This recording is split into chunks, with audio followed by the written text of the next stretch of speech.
Magandang araw mga kababayan, tayo nagbabalik na naman para sa isang panibagong video na kung saan ang pag-uusapan natin ay patungkol sa isang information na nag-leak mula sa private concert party na ginanap dito sa Marriott Hotel na kung saan ang performer na inimbita ni Bongbong Marcos is hindi basta-basta. Ito ay ang foreign band na Duran Duran. So mga kababayan, mula nga sa informant ni Miss Sas na tinawag niyang Team Alitaptap, nakuha ni Sas po ang information na meron niyang pa-private concert sa birthday ni Bongbong Marcos. So, without further ado mga kababayan, puntahan natin ang post ni Miss Sas Rogando Sasot sa kanyang Facebook page. For the Motherland, Sas Rogando Sasot. Ito po yung Facebook page ni Miss Sas. So, ang caption niya sa kanyang post is, Duran Duran, I know that it is included in your contract to keep this private concert very private. But we have GMA News and Rappler to confirm that you were flown to have a private concert for the birthday of Philippine President Bongbong Marcos. Please fact-check Verifiles. So difficult to get pics and videos. Very demure, very cutesy, very exclusive.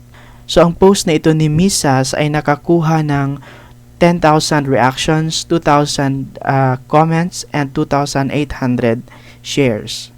So now mga kababayan, magbasa tayo ng mga comments sa post na ito ni Miss Sas upang malaman natin kung ano ang saloobin ng ating mga kababayang Pilipino. No?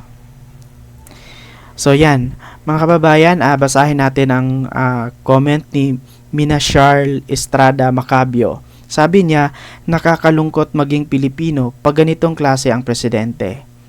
Sabi naman ni Katniss FG, grabe, nakakapag-private concert pa kahit lugmok sa kahirapan ang bansa niya. Ganito kawalang puso at walang pakialam ang admin na to. Diyos ko, sana huling birthday niya na yan. We don't deserve this kind of president. Nakakapanginig ng laman. Sabi naman ni Dominic Aniban, kung mangungurakot ka lang naman, tuduhin mo na lang. Isa ka talagang inspirasyon, Mr. President. So ayun mga kababayan, nakita natin kung ano ang damdamin ng bawat Pilipino, no? And now mga kababayan, proceed naman tayo sa isa pang post ni Miss Sas na kung saan sabi niya rito sa kanyang post, huwag kayong papayag na di kayo a-attend ng Duran Duran private concert para sa birthday ni BBM sa Manila Ballroom ng Marriott Hotel. Pera nyo yan mga taumbayan, halalusob. Kayo namang mga taga Marriott Hotel na mga empleyado, huwag kayong papayag na hindi mabulgar yan. Manila Marriott Hotel, pera nyo yan. Pera ng taumbayan yan. Halalusob mga taxpayer sa Manila Ballroom ng Marriott Hotel. Ongoing pa ata ang taxpayers paid concert ng Duran Duran for birthday of BBM. So ang post na ito mga kababayan ay nakakuha ng 7.3 thousand reaction, 689 comments at 540 shares as of the moment. So now mga kababayan, let's proceed sa loobin ng mga Pilipino dito sa comment section sa post na ito ni Miss Sas. Ito, sabi ni Minda Casarino, ay Diyos ko, nagpapasarap ang iilan, daming gutom sa Pinas, kawawa talaga ang taong bayan.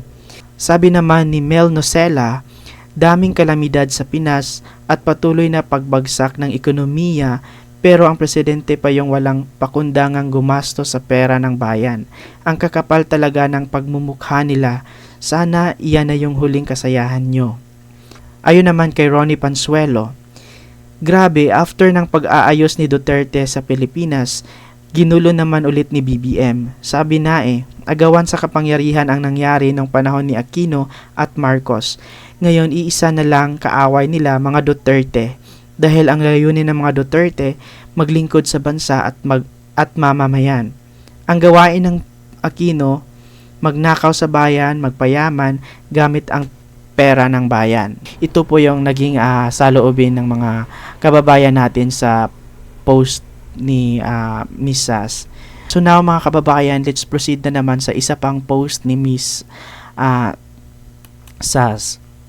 So ayan sa kanyang post, sabi niya rito, Duran Duran, the Filipino people would like to know if you sang your 80s hit White Lines during your private concert for the Philippine President birthday, which Filipino taxpayers paid for.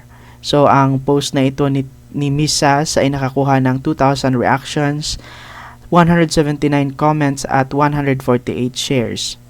So now mga kababayan, let's proceed. So now mga kababayan, panoorin natin yung video na White Lines. No, ito yung pamagat sa song ng Duran Duran Band. So ang video nating papanoorin mga kababayan is ano lang, no? Skip lang natin. Just ano lang, a glance lang kung anong klaseng music meron ang Duran Duran. Kasi kagaya ko, this is my first time to know na mayroong Duran Duran Band pala. So ayan.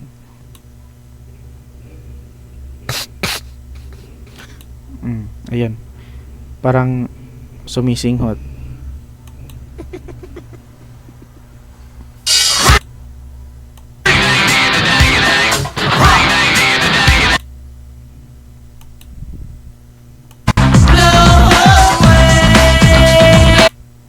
Mga kababayan, pang ano ito para sa high, pang sabog. This kind of song mga kababayan is talagang para sa pangsabog.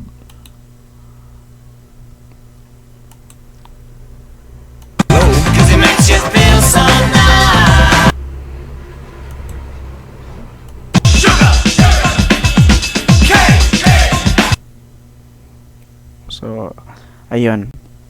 Now mga kababayan, let's continue. Tingnan natin yung mga naging saloobin ng mga kababayan natin sa post ni Miss Sas. Sabi ni Siri, grabe talaga, niwala kahit konting delikadesa mga ito. Kakatapos lang ng baha, may bagyo pa. Dami naghihirap kung makawalas ng pera ng bayan, wagas.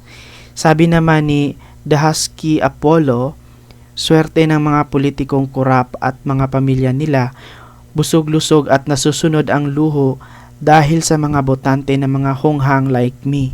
Tingining Marcos budol na yarn. Mr. Dahasky, hindi ka lang nag-iisa. Marami tayong nabudol. Mga kababayan, basahin naman natin ang comment ni John Soliguen. Sabi niya, noong si FPRRD nabili ng damit sa H&M, parang isumpa siya ng mainstream media, pero itong si The Junior magpa-concert at party-party, tuwang-tuwa sila.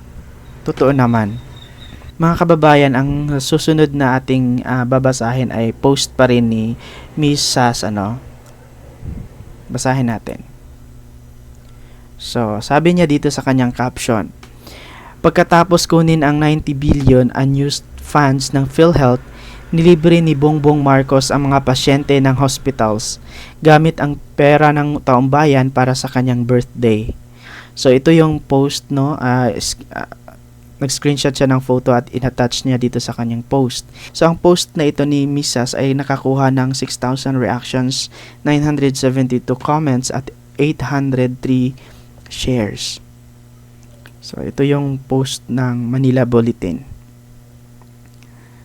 So, this article is sinulat ni Bethina Unite. So, kailan ito nirelease? September 13, 2024. Sabi, on his birthday, President Marcos announced that zero billing will be implemented in all tertiary public hospital in the county. This is my treat to you, Marcos said in his speech in Nueva Ecija as he announced that the government will be shouldering the medical bills of all patients in level 3 public hospitals in the country on Friday, September 13. So, yun sabi niya. Now, mga kababayan, magbasa tayo ng mga comments regarding sa post ni Miss Sas. Basahin natin ang comment ni Cheryl De Leon. Holy cow, he has the guts to say, my treat as if it comes to his own pocket. Duh. Sabi naman ni Migasianora Gile, people's money, not Marcos money. Ang magbayad ana atong mga apo ug apo sa atong mga apo. Diyos may bangag. Lord help the Philippines people. Sabi naman ni Dulce Abella, feeling generous, hindi naman kanyang pera. Pera naman ng taong bayan yan. Dapat lang talaga taong bayan ang gumamit. Now, paano mangyayari yun? Salita lang niya libre. Isinauli na ba niya sa PhilHealth yung fund? Nasa mga hospital na ba yung fund? Yan ang malaking tanong. Kung wala, paano makakapag-provide ang mga public hospitals ng maayos na serbisyo? Ay gura, edi wow, mauuto ba niya ang taong bayan sa salita lang? Wow na wow, mali. Ha ha ha. Ngayon mga kababayan, magbasa ulit tayo ng post ni Miss Sas, no? Another post ni Miss Sas actually. Ayan. So dito nag-post si Miss Sas, no? Nag-attach siya ng screenshot mula sa news article ng Inquirer.net. So sabi ni Sas sa kanyang caption, so hindi fake news Inquirer.net. Ang nakalagay sa screenshot mga kababayan is ito. In a statement on Saturday, the President Communications Office said the party at the Pasay City Hotel was thrown by his old friends, and to his surprise and appreciation, music was provided by Duran Duran. The PCO was responding to vlogger Sasot's claim that Mr. Marcos had a private party at the Manila Marriott Hotel to celebrate his 67th birthday and that Duran Duran performed at the party. Yon. Tas inattach din yung sa screenshot na yon, naka-attach yung screenshot din ng post ni Sas na yung pinag-uusapan natin kanina. So na mga kababayan, proceed tayo sa mga comments regarding sa post na ito ni Miss Sas. Sabi ni Rio Kapulong, mabuhay, welcome to the Philippines with 7,108 islands, the Crocs Republic in the Southeast Asia. Ayun. Ayon naman kay Rochelle Macasero Cagara, if it were not for your post, hindi alam ng taong bayan ang secret concert. And now, PCO has released statement in defense of the extravagant party. Mahal kaya ng foreign artist plus flown in a private jet. Damage control na naman. Di kami naniniwala. Gift yan. Sabi naman ni Pocket Sense PH, pero kasi kahit sino pa ang presidente, ang unethical magkaroon ng ganyang klaseng party. Lalo sa estado ng bansa ngayon, ang galante ng old friends niya. What's in it for them kaya? Sinayang mo boto ko, birthday boy. Sinayang mo din ang pagkakataon i-redeem ang pangalan nyo. Correct. Kaya nga nakabalik ang mga Marcos kasi we Filipinos are expecting na i-redeem nila yung kanilang pangalan. Now, let's proceed sa another post na naman ni Sas. So sabi niya, Presidential Communications Office, sino ba yung mga old friends ni BBM na nagbayad ng Duran Duran concert? Baka isa dyan nag-leak ng info sa akin at na-surprise din siya na may paduran Duran sa birthday. Baka lang naman. Alam niyo naman ang mga taga Forbes Park ngayon, naluluka na rin sa kamkaman. Hello Altas of Forbes Park. Yan. So ang post na ito ni Miss Sas ay nakakuha ng 3,700 reactions, 201 comments, and 122 shares as of the moment. So, ayun, magbasa tayo ng mga reaksyon or mga komentaryo ng ating mga kababayan. Sabi ni Edsel C. Dineros, nagtataka talaga ako sa mga media na anti-Marcos dati. Sila ang nagturo sa amin nung mga bata pa kami na magalit sa mga Marcoses. Pero ngayon na naging Pangulo na si Junior, wala man lang ako nakita ng mga negative news. Pinagtatanggol pa nila sa mga balita nila. Ayon naman kay Jerome Day Bacani, sino-sino ba yung mahiwagang friend na yan? Binanggit na din yan ni Abalos at wala daw kahit 5 ginastos sa paggamit ng chartered plane sa pagkuha kay Alice Go. Tas ngayon, friend uli. Malamang walang kahit 5 ang ginasto sa party na yan ang magiging statement. So, eto pa. Ayon kay Dennis Dublin, in fairness, bumabaha ang palibre sa panahon ni McCoy Jr. Libreng private plane, libreng Duran Duran concert, libreng pa-hospital, libreng baha, literal na bumabaha, Bumabaha ng ayuda, bumabaha ng maiipal sa Kongreso, bumabaha ng korupsyon, bumabaha ng pulveron sa Malacanang. Only in the Philippines, Pilipinas ang hirap mong mahalin. Ito po yung sabi ni Dennis Dublin. So na mga kababayan, dako na naman tayo sa isa na namang post ni Miss Sas, no. Ito. Sabi niya rito, kawawa naman yung nag-leak sa akin ng Dura Dura birthday bash for BBM. Baka mapagtripan ng mga adik. Galit na galit daw ngayon sa Malacanang. Papaano ko raw nalaman? Senator Grace po and Senator Cheese Escudero, I promise not to release the videos na kasama kayo sa attendees. So ito yung sabi ni Misa. So probably may video kasi sinabi niya Ang post na ito ni Miss Sas ay nakakuha ng 14,000 reactions, 1,200 comments at 960 shares. So now, mga kababayan, magbasa tayo ng mga comment regarding sa post na ito ni Sas. So now, sabi ni Maria Amor, patingin naman dyan please, gusto ko manood ng Dura-Duran.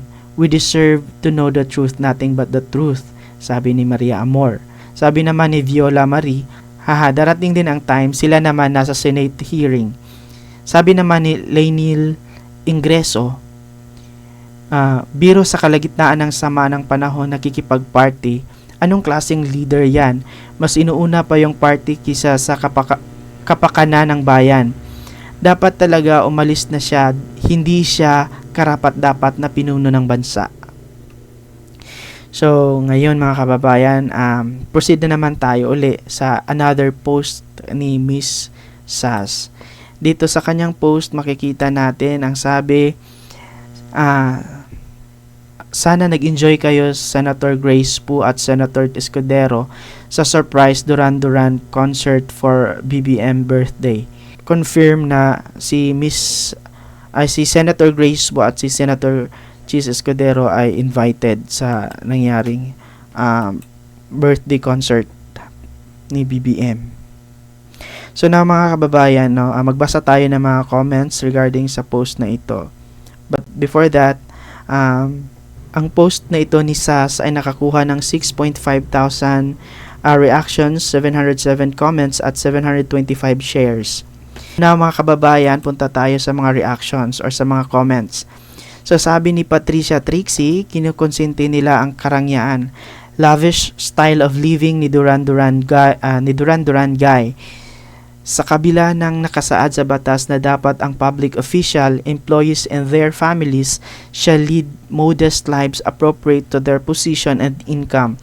Sarap piktusan ng mga ito kapag nangangampanya ang mga hitad, nagkukunwari mga people person.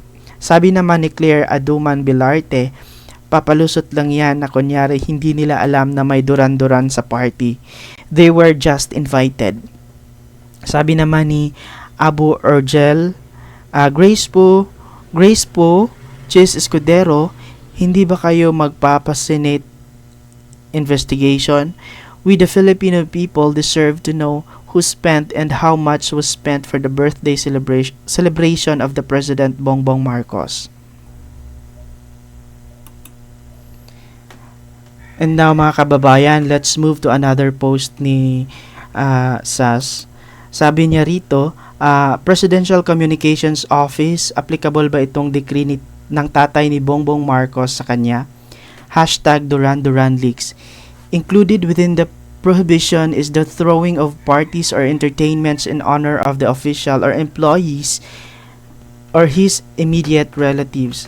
Now therefore, I, Ferdinand E. Marcos, President of the Philippines, by virtue of the powers vested in me by the Constitution as Commander-in-Chief of all the Armed Forces of the Philippines, and pursuant to Proclamation Number 1081, dated September 21, 1972, and General Order Number 1, dated September 22, 1972, do hereby make it punishable for any public official or employee, whether of the national or local governments, to receive directly or indirectly, and for private persons to give or offer to give any gift, present, or other valuable things to any occasion, including Christmas, when such gift, present, or other valuable thing is given by reason of his official position, regardless of whether or not the same is for past favor or favors, or the giver hopes or expects to receive a favor or better treatment in the future from the public official or employee concerned in the discharge of his official functions. Included within the prohibition is the throwing of parties or entertainments in honor of the official or employees or his immediate relatives. For violation of this decree, the penalty of imprisonment for not less than 1 year nor more than 5 years, and perpetual disqualification from public office shall be imposed. The official or employee concerned shall likewise be subject to administrative disciplinary action, and if found guilty shall be meted out the penalty of suspension or removal, depending on the seriousness of the offense. Any provision of law, executive order, rule or regulation or circular inconsistent with this decree is hereby repealed or modified accordingly. This decree shall take effect immediately after its publication, done in the city of Manila, this 10th day of November in the year of our Lord, 1972. So ang post na ito ni SAS ay nakakuha ng 5,600 reactions, 696 comments, and 1,000 shares. Now mga kababayan, let's proceed kung ano ang naging saloobin ng ating mga kababayan. So magbasa tayo ng comment regarding sa post na ito ni SAS. Sabi ni Ros Asho Flores, "The audacity and insensitivity of this president and his cronies are unbearably sickening. Get out of Malacanang. We deserve better leaders." Sabi naman ni Shernan, "Ikulong na yan. Ang problema kasi sa mga politiko ay kanya-kanyang protekta sa kanila mga sarili basta within the circles. Ang ginagago lang ang mga taong bayan na hindi alam ang batas." Ayon naman kay Vilma Carpin, "Senate and Congress, please read this particular decree and do your job." Tama. So now again, dadako na naman tayo muli sa another post ni SAS. Sabi niya dito, Duran, it is in the interest of the Philippine public that you release your contract related to your private concert for Philippine President Marcos Jr. Ang post na ito ni SAS ay nakakuha ng 4,700 reactions, 404 comments at 238 shares. So now mga kababayan, let's proceed at magbasa tayo ng mga comments. Sabi ni Francis Villanueva, "Pucha, in the remotest possibility na mag-prosper impeachment charge against BBM, mukhang magiging material witnesses sila Simon Lebon, John Taylor, Nick Rhodes, and Roger Taylor." Ang lahat ng mga pangalan na kanyang binanggit ay yung mga miyembro sa Duran Duran Band. Sabi naman ni Lichadwe Uhimisama, "Dami ng analyst at scholar na nagsasabing bagsak na ang Pilipinas. Mas inuna pa yan kaysa sa kahirapan ng mga tao. Nagmahala na lahat, kuryente, tubig, bigas at mga bilihin. Lumaganap na ang kriminalidad, droga at kawatan. Kahit nararanasan na ang ganitong hirap, kampi pa rin sa kanila ang maraming tao. Ang hirap mong mahalin Pilipinas." Sabi naman ni Better Lilim, "If clear violation of RA 6713 Section 7D, please do file a case against BBM. Wala kasing mapapala kung panay sokmed lang. Do it legal form." So ang RA 6713, ang title niyan is Code of Conduct and Ethical Standards for Public Officials and Employees. Ang nilalaman ng Section 7D is the solicitation or acceptance of gift, meaning public officials and employees shall not solicit or accept directly or indirectly any gift, gratuity, favor, entertainment, loan, or anything of monetary value from any person in the course of their official duties or in connection with any operation being regulated by or any transaction which may be affected by the function of their office. So now mga kababayan, dako naman tayo sa post ni Miss Maharlika sa kanyang Facebook page na Buljakan. Sabi niya dito, so ito ang Duran-Duran birthday invitation ng PI Ngagva na Diktador Marcos Jr. Imagine, may dikta na bawal ang picture at video para hindi malaman ng mga Pilipino kung paano nila lustayin ang pera ng bayan. Grabe na ang kawalang hiyaan ng pulveronic na gobyerno. Pilipino kilos na wakasan ang kahayupan ng mga Ngagva. So ang post na ito ni Miss Maharlika ay may attachment na invitation picture. Sabi dito sa invitation, "Dear friends, we're excited to celebrate with you tonight. To keep the vibe cozy and private, we kindly ask that you skip the photos and videos during tonight's dinner. If possible, you can leave your phone in your car, or if it's easier, you can also check it in at the reception desk, where it will be tagged and waiting for you at the end of the night.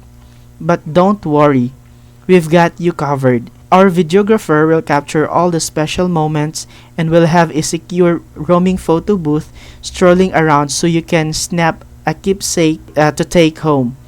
Thanks for helping us make this night extra special and intimate. We can't wait to celebrate." Ang post na ito ni Maharlika ay nakakuha ng 2,700 reactions, 579 comments at 1,200 share. Na mga kababayan, magbasa tayo ng mga comments regarding sa post na ito ni Miss Maharlika. Sabi ni Liza Concha Tolentino, "Imagine, gusto nilang itago sa mga tao ang okasyon dahil may kababalagan. Spending taxpayers' money." Sabi naman ni David Albag Vasquez, "Ang lupit ng presidente natin. Ang daming apektado ng bagyo, mga naghihirap na kababayang Pilipino, tapos sila pasarap lang. Armed Forces of the Philippines, ano nang aksyon gagawin nyo sa Chief of Command yung napaka-insensitive?" So sabi naman ni Riza Parcon, "Madam, ganyan din yung protocol ni Liza Smugs pagpunta dito sa UAE." So now mga kababayan, let's proceed to another post. Ito ay post ni Nay Pebbles Talakera. Sabi niya sa kanyang caption, ay na-post. Secret to, diba? #chururut. So, ayan. Yung post ni Nay Pebbles ay nakakuha ng 245 reactions, 32 comments at 35 shares. So, ngayon magbasa tayo ng mga comments. Mga kababayan, ang couple na nasa red frame, yan ay si Tony Gonzaga at ang kanyang husband. Sabi sa comment ni Isha May, "Tony Gonzaga, how's the concert? Did you and Paul enjoy it? Sana habang nagsasaya kayo, sumagi sa isipan nyo ang mga taong halos walang makain, mga PI nyong lahat." At ang sabi naman ni Bernadette Castillo, "Alta Sociedad, taray, paano naman kami mga isang kahig, isang tuka? Sana na-invite din, nakapag-sharon sana." Sabi naman ni Will Milan, "Nakakagalit na, grabe na." Ayun mga kababayan, nalaman natin ang saloobin ng ating mga kababayan regarding sa nangyaring private concert sa birthday ni Bongbong Marcos. So ayun lang mga kababayan, anong masasabi ninyo sa naging topic natin sa araw na ito? Mga kababayan, this ends our discussion regarding sa leak information patungkol sa birthday party, private concert birthday party ni Bongbong Marcos na kung saan ang naging performer niya ay foreign band. Mga kababayan, don't forget to express your thoughts. Don't forget to leave your comment down below.